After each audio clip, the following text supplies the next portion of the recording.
Welcome to the Canny Conversations Podcast. Conversations with a cause, with social entrepreneur Safaraz Ali. Hello and welcome to another Canny Conversation with a cause, and a conversation that we hope will captivate your curiosity cannily. And it's a bit sad, Saf, isn't it? Because this is the final episode in this second series. It's sad. Are you sad? No, I'm actually quite upbeat about it. We've come to an end. The end is always a positive thing. Well, there's always ends, and ends always lead to beginnings. It's your perspective. When one chapter closes, another yeah. chapter opens, and there's always light at the end of the tunnel, even if it is the train racing towards you to knock you down. We're tiptoeing with caution and a little bit of hope and perhaps a little bit of optimism out of 2021 and over the threshold in a few weeks' time into 2022. So how's the last year been for you? It's a big question, that is, isn't it? It doesn't feel like the end of the year. It doesn't feel like it. If you're trying to unbundle sort of a eventful and a complex year, it's taking me back a little bit.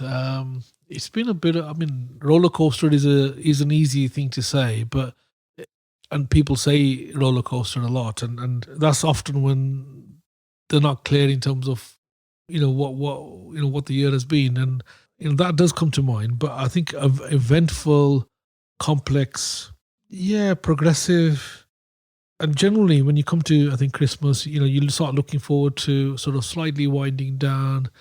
Be hopeful for next year. You got to be hopeful in terms of the future. But there's an element of reflection and eventful. I think this year for me, sorry to be a bit of a downer, but we've had a few deaths, which has been unfortunate. Some friends, close members. You've had some well-known figures who've passed away, and I think we're sort of. I think the word for me is sort of getting used to acclimatizing to this new norm. These few words that have gone into our vocabulary, into our dictionary, there's been some element of uncertainty that we've gone over, and I feel a little bit more, not secure, but more aware in terms of where we are. I think nothing is concrete and nothing is final, but there is an element where you have a feeling of some certainty as opposed to complete uncertainty. And I think from my perspective, some element of certainty, not necessarily predicting everything, but is useful. From a business perspective, we've, the sector that I tend to spend most of my time is in the further education skill sector. We've had the welfare to work changes, so we've had new contracts in terms of restart program. We were lucky enough to be a subcontractor to Serco, and that's a 4-year program. So that gives us an element of predictability with regard to revenue stream, some level of certainty. We have had some contracts that are wins that again will take us into next year. We have had some losses, some contract losses. We've had to change some of the team, some of the structure. We've had some staff leaving us. We've had quite a number of staff that have joined us again that are looking to make their mark. So there is an element of change that's happened. The Brexit element has had an impact. So it does take a little while sometimes to have the implications of that sink in. So that puts a little bit more pressure, particularly if you're in a business which relies on government funds. Skill sector predominantly is a sector where European Social Fund has a big stake in the activities of that particular sector. So the government themselves have had to relook at how they fund government funded training skills providers. So there has been an element of that. I personally am aware of quite a few people who've started businesses this year, quite a few people who've taken the decision to go into business. In some cases, it's as sole traders or self-employed as contractors, but they've gone into forming a company. And in other cases, people who've got ambition to take their company to the next level. I've known one or two people who've exited out who've taken the decision that it's not for them. A lot of businesses, including ourselves, who've invested more in digitalization. We've invested in more in training our staff in terms of that element of it, and looking at digitalization in a big way. On a personal stroke business level, I've done a lot more content creation. So, focusing on creating a lot more content. That's not just about what we do here in terms of the podcast. You're aware that I also do another podcast called FE Podcast, which is further education, sector insights. That I started that this year. So that, I'm very pleased with that. I also write for the Business Influencer magazine. We also write sometimes and send our thought leadership pieces out to publishers and trying to get that published. I've been very active on LinkedIn. It's my year for LinkedIn, really. I've been setting myself a target of growing the company LinkedIn page followers. So that's been a bit of a target for me. Trying to get at least 3 posts a week out. Again, a personal target, which more or less I've hit. There's been a lot of that.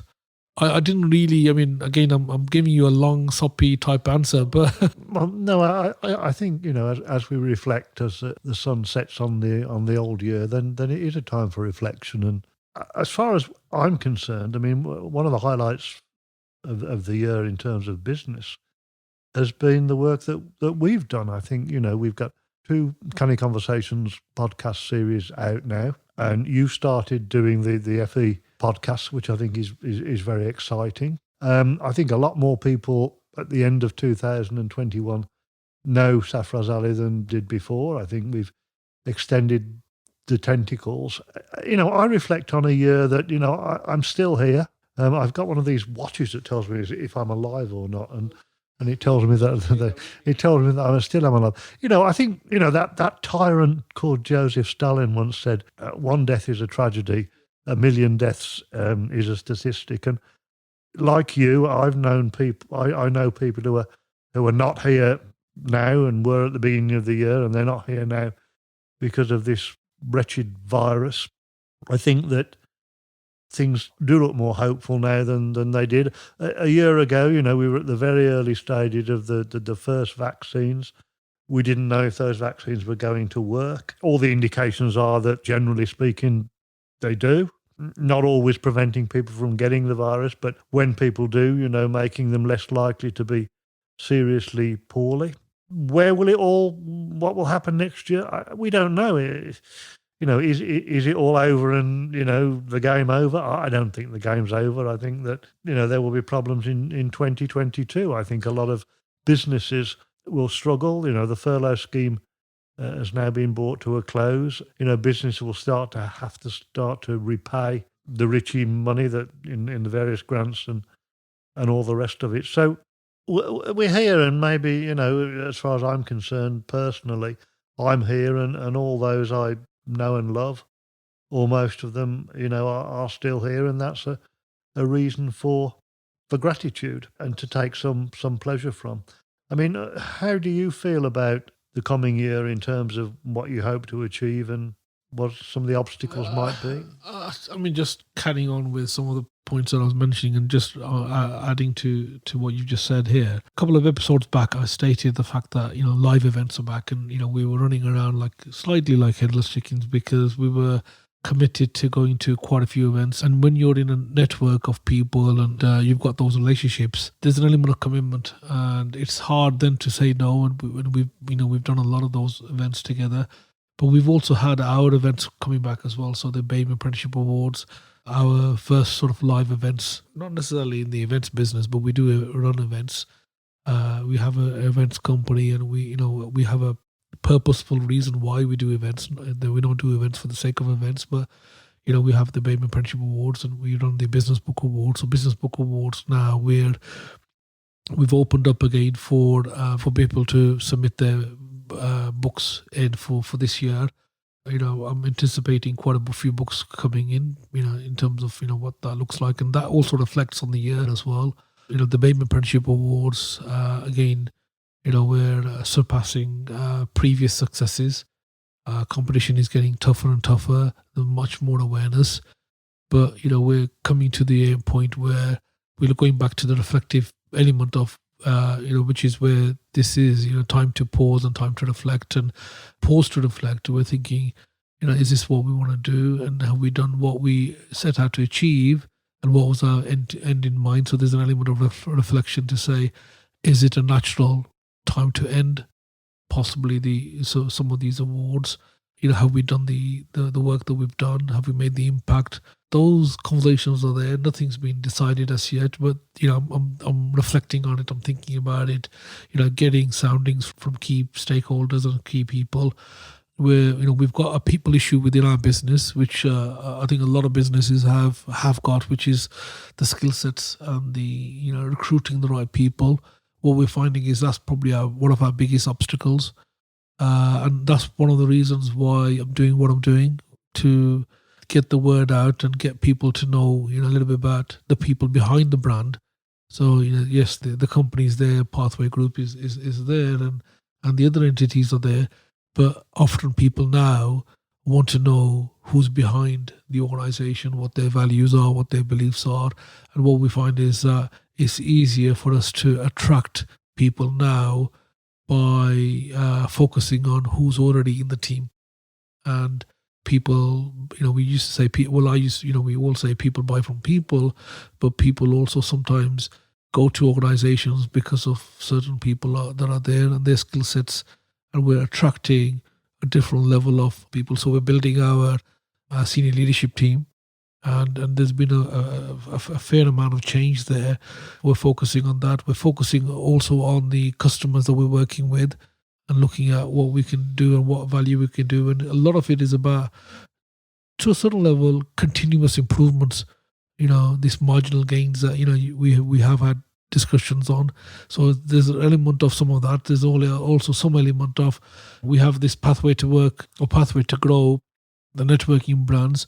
Where does that fit in? And how does that work with the other brands that are out there? And, how do we provide the better service? So, this, which is a lot of it, is about connecting and building relationships. You and I I've discussed with you the fact that, we're going to be doing more discreet private dinners. And we've started that already, but we're going to do more of that. So again, it's a different level of networking and adding additional services to what we have. So these are some of the aspirations, some of the hopes that we have for the 2020. Yeah, there are a lot of exciting things in what you say there. Looking back on this past series, a number of the issues that we've talked about, you've just raised. We've talked about in the series specifically a lot about people and the importance of recruitment. And I know that, I certainly understand that at some point in the future, there might be a Safaraz Ali book about the business of recruitment, which I think we'll look forward to. One of the other things that we've discussed in the series, as you just alluded to, was the importance of the value of marginal gains, continuous improvement, steady improvement, not always giant steps, but moving, sustainably in the right direction. We also, Saf, during this series, we devoted 2 episodes to networking, because we know that for a lot of people, particularly people that are new to business, networking is something which they perhaps can find quite difficult, and something that is important. And we talked about networks in terms of, not just going out there hunting for customers, but building, sustainable long-term relationships. And I know that you consider that to be incredibly important, don't you? Yeah, we started off. Our intention originally was just to do one episode on networking, and because of the topic that we discussed and the feedback, and again, we keep talking about feedback, but some of our listeners are very active on feedback. I was saying to you earlier on, there's a few people who send me, who have sent me some DM messages on my Twitter, and it's good to hear people encouraging, and even elements where they're unsure or they feel that they want more, or referrals or signposting, and we're lucky we've got that. We may not be in the top 10 podcast in Britain or in the world, but what we have got is a good following. and we've got certain people that regularly support us. What I also found is that this particular podcast, I know your question wasn't about the podcast, and it is about networking, but this particular podcast has opened up opportunities with regard to doing interviews with other people's onto other people's podcasts.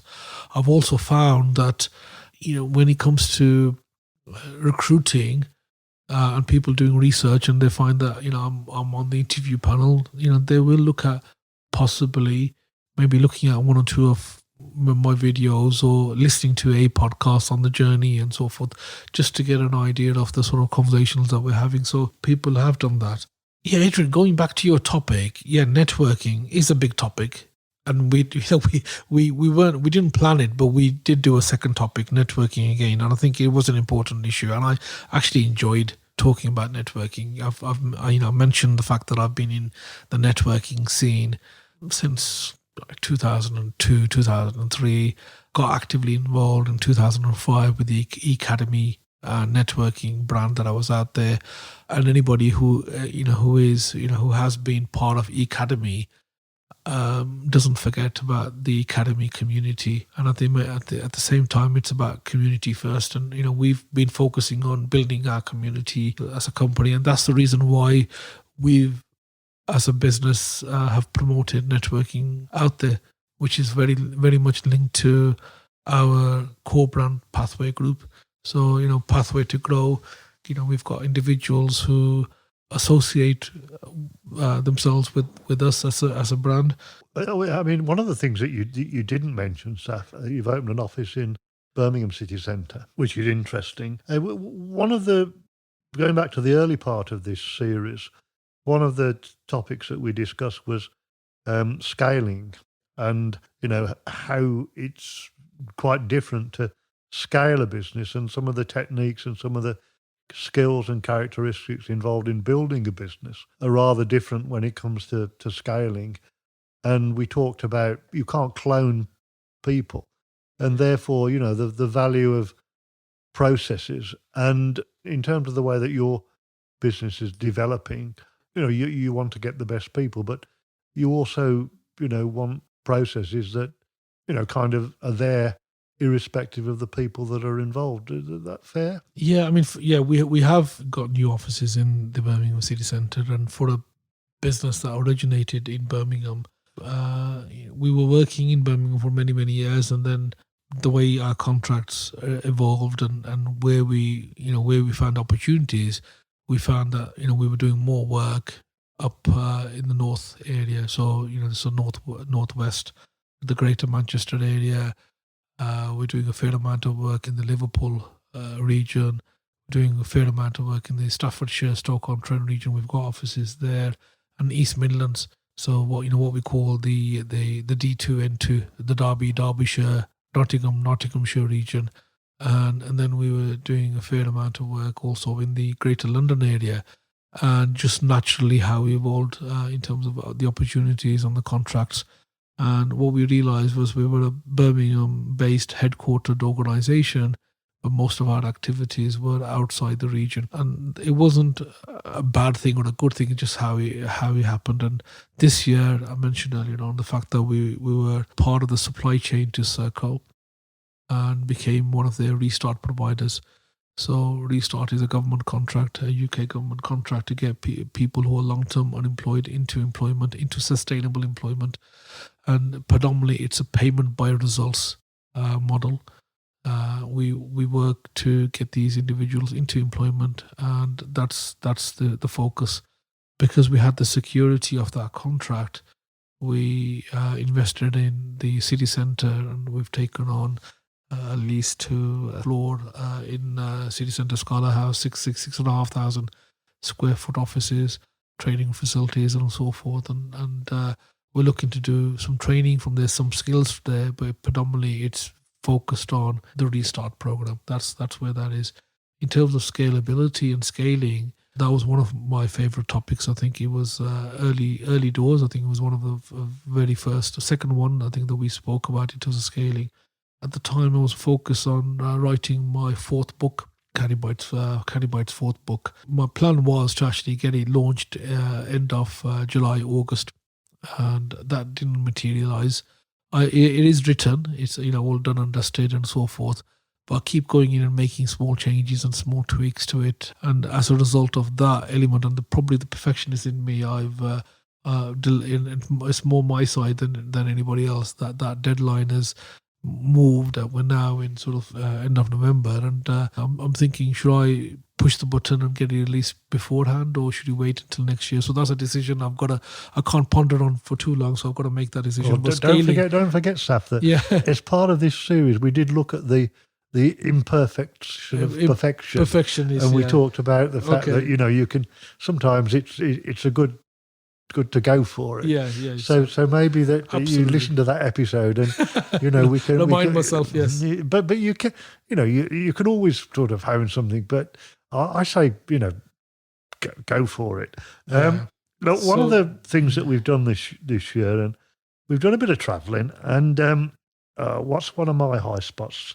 One of my high spots was, do you remember, Saf, that summer's afternoon that we spent on the terrace of the National Liberal Club, just watching the River Thames go by and having a chat with the Right Honourable Philip Dunn and the other event at the National Liberal Club. I mean, that building is just so special for me. There's so much history. You can almost hear the echo of Gladstone and Churchill and Lloyd George and all the rest of it. And as a consequence of that, of course, we also went and took part in. You spoke at where you were with a group talking about diversity at the National Liberal Club, and that was one of my highlights because it was just a beautiful building.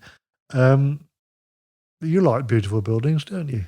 I do, and I tell you, since then I've been looking at. I've been watching Downton Abbey, I've been watching Victoria, I've been watching Belgravia, and I'm going into that sort of era. So I'm currently watching Victoria, which is on BritBox, and I think I'm a little bit fascinated with that particular period. It started off with the Downton Abbey, which I know it's been a program for many years, but I never watched it before. And it's only when we went to the National Liberal Club, and then you see all of these paintings and all these well-known figures, and you start looking at that, you're thinking, you know what, that's a lot of heritage there.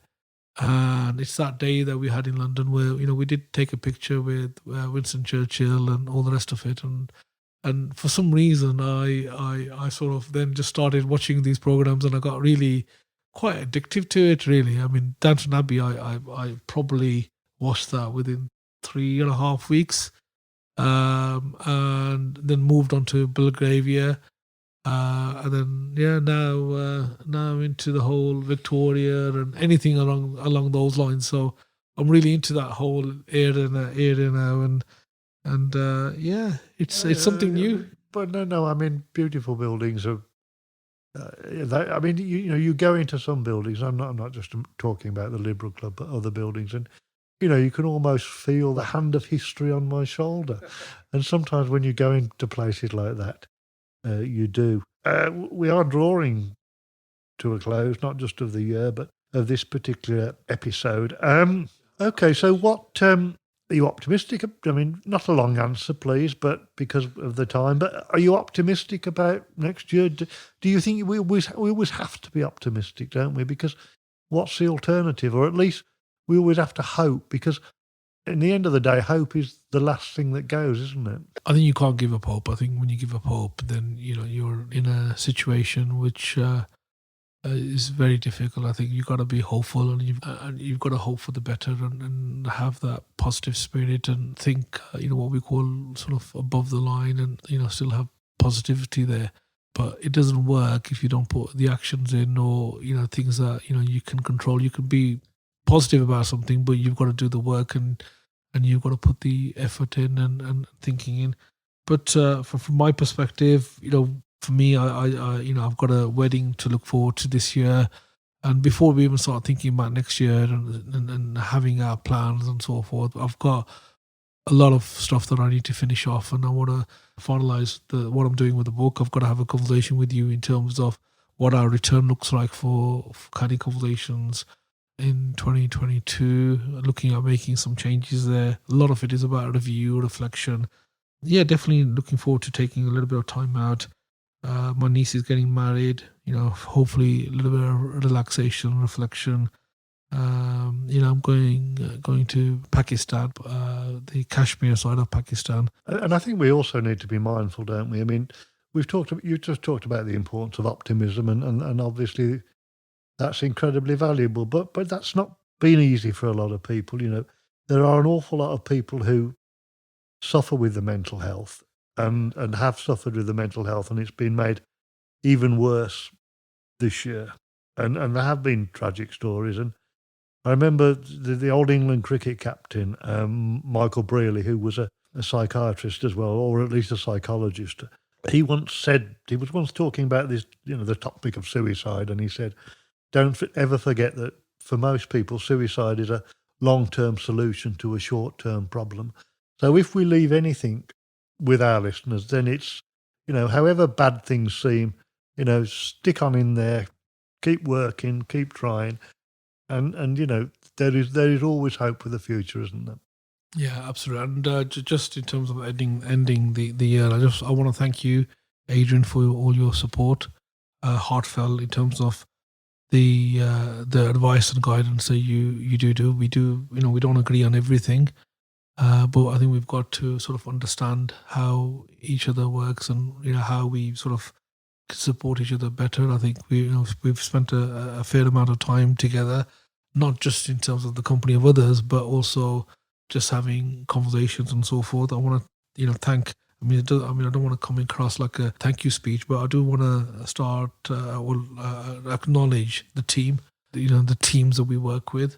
So obviously the people that I work with on a day-to-day basis, but the Pathway team, but there's also the events team, ThinkFest. There's the Nationwide Care Services. I mean, not forgetting that core business. The main business that we have is Nationwide Care Services, our home care business.